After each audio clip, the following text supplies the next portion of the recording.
In the medieval world, winter did not bring work to a halt. Instead, it reshaped how work was done. When cold tightened its grip, fields hardened, water froze, and daylight faded into a few weak hours. Still, life depended on labor continuing.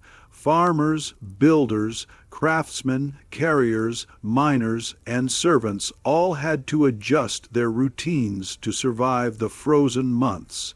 Winter demanded effort, planning, and discipline, even when warmth, light, and energy were scarce. Time itself changed during winter. Without lamps or electric light, the sun ruled the day. In the coldest months, daylight could shrink to 6 or 7 hours, sometimes less. Work could not begin in full darkness, as even simple tasks became dangerous when tools and footing could not be seen. Evening brought the same limit. Candles existed, but they were expensive and saved for prayer, meals, or vital indoor tasks. Because of this, winter work was squeezed into a narrow span of usable light. Workers rose before dawn, often while the sky was still black. They prepared tools, ate quickly, and waited. Once the light appeared, work started immediately. There was no slow beginning. Every usable moment mattered. Tasks that needed careful attention, such as shaping wood, repairing tools, or weaving fine cloth, were saved for the middle of the day when light was strongest. Rougher labor, which could tolerate shadows and poor visibility, was done in early morning and late afternoon. Medieval workers did not measure time in hours and minutes. They felt it. The sun's position told them how much could be done. When light faded, productivity collapsed, no matter how urgent the job. Winter forced a slower pace and demanded careful choices. Fewer tasks could be completed, and mistakes were costly. In this way, short days did more than shorten work. They reshaped how labor was planned, ordered, and valued. Once frost hardened the ground, many outdoor tasks became impossible. Plowing stopped, harvesting ended, digging soil turned useless as earth became as hard as iron. Yet work did not disappear, it moved. Winter became a season of redirected effort rather than idleness. Farmers shifted into barns and sheds. They repaired plows cracked by stones, sharpened blades dulled by months of cutting, and mended harnesses worn thin by use. Craftsmen focused on indoor production. Wool was spun, cloth was woven, leather was stitched, and wood was carved. These tasks required less space and light, and could be done near shared sources of heat. Winter labor focused on maintenance instead of growth. Tools were repaired rather than replaced.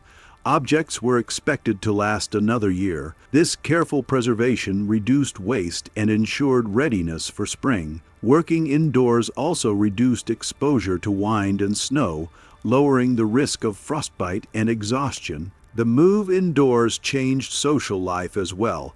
Workspaces became shared. Several people labored in the same room, sharing warmth, light, and conversation. Labor grew quieter and more repetitive, but no less important. Through this seasonal shift from field to workshop, winter became a time of preparation. Medieval society survived cold months not by stopping, but by changing direction. Warmth in winter was not something medieval workers waited for. It was something they created. Firewood was limited, hearths were weak, and standing still in cold air could be dangerous. Physical labor itself became a source of heat. Movement meant survival. Workers learned quickly that staying active kept blood flowing and muscles flexible. Tasks were chosen not only because they were necessary, but because they kept the body moving. Chopping wood, carrying loads, sawing timber, and turning mill handles produced steady warmth. Long pauses were avoided. Even short stops allowed cold to creep into joints, making movement painful and increasing the chance of injury. This connection between work and warmth shaped daily patterns. Jobs were arranged in continuous sequences instead of short bursts. Workers rotated tasks to keep hands and feet from growing numb. Fingers were kept moving even during simple work, just to preserve feeling. For poorer workers, this was essential. A moving body could stay warmer than a resting one beside a weak fire. Fuel saved during the day could be used at night, when rest made cold unavoidable. In winter, labor was not just about producing goods. It was about keeping the body alive. Effort became insulation, and movement became a daily defense against freezing. Winter did more than shorten the working day. It changed which kinds of work were possible and which suddenly made sense. Tasks that were difficult or impossible in warmer seasons became practical once the land froze. Medieval workers learned that cold could reshape the landscape in useful ways, turning winter from a barrier into a narrow window of opportunity if used correctly.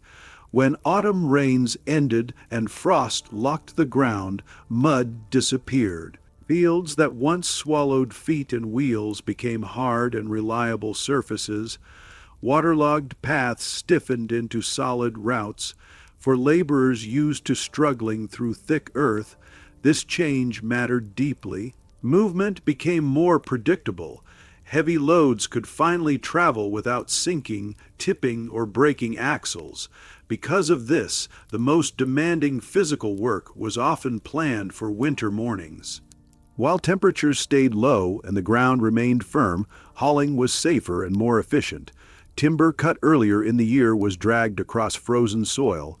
Large stones were pulled on sleds instead of carts. Firewood, grain, and building materials moved farther and faster than they ever could during muddy seasons. Winter roads, though cold and dangerous, were often better than autumn ones. Snow packed down into smooth surfaces. Frozen ruts stopped shifting. In some regions, winter travel was the only reliable form of transport. Entire supply systems depended on frozen rivers and hardened ground. Ice turned waterways into highways rather than obstacles. Timing was critical. Workers preferred early hours when temperatures were stable. As the day warmed even slightly, ice softened, snow grew slick. The risk of slipping, collapsing loads, or falling animals increased quickly. Experienced laborers learned to finish hauling before thaw began. Winter offered advantages, but only for those who respected its limits. Cold did not just test endurance, it rewarded planning. Medieval workers did not suffer passively through frozen months. They used winter's hardness to their benefit. The landscape itself became temporarily stronger, allowing human effort to stretch farther than it could during warmer, softer seasons. Clothing was another tool shaped by winter labor. Medieval winter garments were never designed for comfort or style. They existed to keep bodies alive. Every layer had a function, and dressing correctly mattered as much as skill or strength. Wool formed the foundation of winter clothing. It trapped heat and continued to insulate even when damp from sweat or snow. Beneath it, linen absorbed moisture, pulling sweat away from the skin so it would not chill the body. Over this, leather provided protection against wind, ice, and rough surfaces. Clothing was built to endure friction, strain, and repeated repair. Fit mattered less than layering. Garments were loose enough to hold warm air but tight enough to block drafts. Hoods replaced hats, covering head, neck, and shoulders together. Leg wraps shielded calves from snow and cold wind, especially during long hours outdoors. Mittens were favored over gloves because shared warmth kept fingers usable longer, even if fine control was lost. Workers rarely removed clothing indoors. Workshops were cold, and stopping movement caused heat to vanish quickly. Removing layers risked sweating, which could become dangerous once effort slowed. Instead, workers controlled their pace, balancing exertion against moisture. Clothing had to manage warmth and dryness at the same time. Winter garments were used until they failed. Repairs never stopped. Patches, stitches, and bindings covered sleeves and hems. These marks were not shameful. They were proof that clothing was doing its job. In winter, garments were not symbols of identity or status. They were protective equipment, as essential as tools and just as carefully maintained. Rest during winter was brief and deliberate. Stopping too long allowed cold to settle into muscles and joints. Hands lost feeling, limbs stiffened. Workers learned to pause only long enough to recover strength, not comfort. Sitting on frozen ground or cold benches was avoided whenever possible. When rest was needed, it was often taken standing or with light movement. Shifting weight, rubbing hands, or walking slowly kept blood flowing. Fire offered relief, but access was limited. Hearths were shared, and fuel was precious. Time near warmth had to be used wisely. Food became part of winter labor strategy. Meals were chosen for heat and energy, not enjoyment. Hot porridge, thick stews, broths, and warmed ale delivered calories quickly and raised body temperature. Cold food was avoided because it drained energy and increased discomfort. Meals were timed carefully. A warm intake before work prepared the body for exposure. Another hot portion during the day restored heat lost through effort. The largest meal often came at night, when movement stopped and warmth had to last until morning. Eating and resting were not separate from labor. They were extensions of it, planned to keep the body functioning. Working alone in winter was dangerous. Cold punished mistakes quickly. Reaction times slowed. A single fall or injury could become fatal without help. Because of this, many winter tasks were organized collectively. Heavy or risky work, such as hauling timber, cutting ice, transporting stone, or clearing snow, was rarely done by one person. Groups rotated effort so no one stayed exposed too long. If one worker weakened, another stepped in. Presence allowed immediate response to slips, frostbite, or exhaustion. Working together also conserved heat. Bodies close together blocked wind. Shared shelters allowed faster recovery during short breaks. Indoor work benefited as well. Multiple workers in one space meant shared light, shared fire, and a steady rhythm that prevented isolation.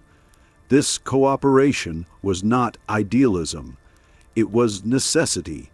Winter reduced margins for error, and communities adapted. Social bonds became tools of survival.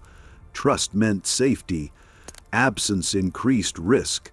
Stronger workers carried heavier loads, knowing that future winters might reverse roles. In frozen months, survival depended less on individual strength and more on shared endurance. Winter labor was not about standing apart. It was about holding together. Winter labor was never safe. Cold worked against the human body in quiet but relentless ways. Muscles tightened, joints stiffened, and reaction time slowed. Hands lost feeling, feet grew numb, and balance became uncertain. Tasks that were routine in warmer months turned dangerous once frost took hold. A single slip on ice, a tool dropped from numb fingers, or a misjudged step could cause injuries that changed a life permanently. Broken bones, crushed limbs, and deep cuts were common risks, and in winter, even small injuries carried serious consequences. Pain often came late. after damage was already done, because cold dulled sensation and masked warning signs the body normally gave. Winter labor meant working while partially disconnected from one's own body, never fully aware of how close danger might be. Frostbite was an ever-present threat, feared but often underestimated. Fingers, toes, ears, and noses were especially vulnerable, exposed areas where blood flow weakened first. Early frostbite did not always hurt. Skin turned pale or stiff, sometimes numb, sometimes tingling, and workers often ignored these signs to keep working. Stopping felt more dangerous than continuing. By the time pain returned, damage was already advanced. Tissue could blacken, harden, and die. In severe cases, fingers or toes were lost entirely. Wet clothing made everything worse. Snow melted into fabric, sweat soaked layers from inside, and moisture robbed the body of heat at alarming speed. Ice and slush were not just uncomfortable, they were lethal under the wrong conditions. Illness spread easily during winter labor, compounding physical danger with slow, unseen harm. Cold weakened the body's resistance, while crowded indoor spaces created ideal conditions for sickness. Workshops, barns, and shared rooms filled with workers seeking shelter and warmth, but they also trapped breath, coughs, and disease. Respiratory infections were common. Fevers lingered, joints inflamed, and stiffened under constant cold and strain. Minor cuts and abrasions healed slowly, if at all, becoming infected or permanently disabling. Without antibiotics or reliable medical care, the body's ability to heal depended on warmth, rest, and nutrition, resources that were often scarce in winter. What began as a small injury could quietly end a working life. For injured workers, winter showed no mercy. Reduced ability to work meant reduced access to food, fuel, and protection. There was no safety net. Recovery required rest, but rest came at the cost of survival. Many workers returned to labor before injuries healed, compounding damage and pain. Some never fully recovered. Others died from complications that might have been survivable in warmer months. Yet work continued regardless. The household, the estate, the village, all depended on labor. Winter labor was not about eliminating risk. It was about managing it carefully enough to endure. Survival came from judgment, experience, and restraint rather than strength alone. Winter also revealed social hierarchy with stark clarity. Cold did not affect everyone equally. Landowners, nobles, and clergy experienced winter differently from those who worked with their hands. Their physical labor decreased. Administrative duties, planning, record-keeping, and oversight replaced outdoor work. Better-built structures, thicker walls, and greater access to fuel offered partial shelter from the cold. Dangerous tasks did not disappear. They were reassigned. Exposure flowed downward through society, settling on those with the least power to refuse. Peasants, servants, and wage laborers had no such protection.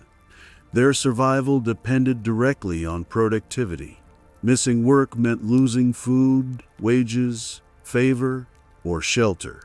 Winter did not soften obligation, it intensified it. Labor contracts, rents, and duties did not pause for weather. Animals still needed care, food still needed gathering, materials still needed moving. For those at the bottom of the hierarchy, winter removed choice entirely. Work was not something done for advancement or pride. It was done because stopping meant hunger or abandonment. Within communities, differences were visible even at close range. Household heads might remain indoors, managing resources or directing work, while servants labored outside in snow and wind. Skilled craftsmen had more control over their environment, choosing indoor tasks and regulating pace. Unskilled laborers took the hardest and coldest work, often for the least reward. Women, children, and the elderly were not exempt.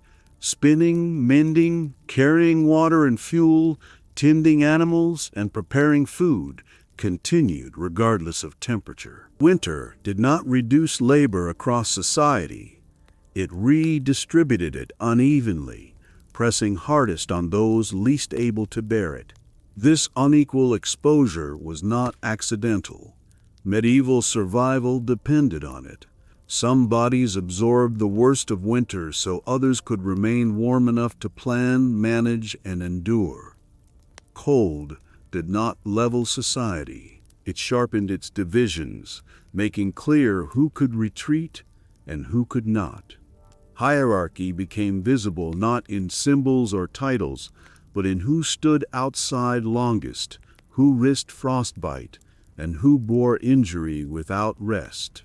Despite this harsh reality, medieval winter labor was not driven by ideas of heroism or glory.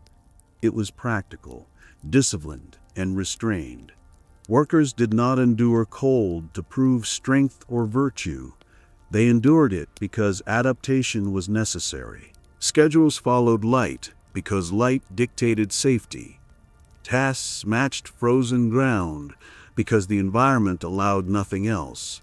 Clothing, food, movement, and cooperation were adjusted constantly to balance heat loss and survival. Every decision was shaped by cold, repetition, and experience. Labor became more than production. It became insulation, medicine, and structure. Movement generated warmth. Routine preserved mental stability. Community reduced the risk of sudden death. Even inequality became part of the system that allowed society to function through winter. No one celebrated this reality. It simply existed, accepted as the cost of survival. Winter tested medieval life not through spectacle, but through repetition. The same motions, the same dangers, the same calculations repeated day after day.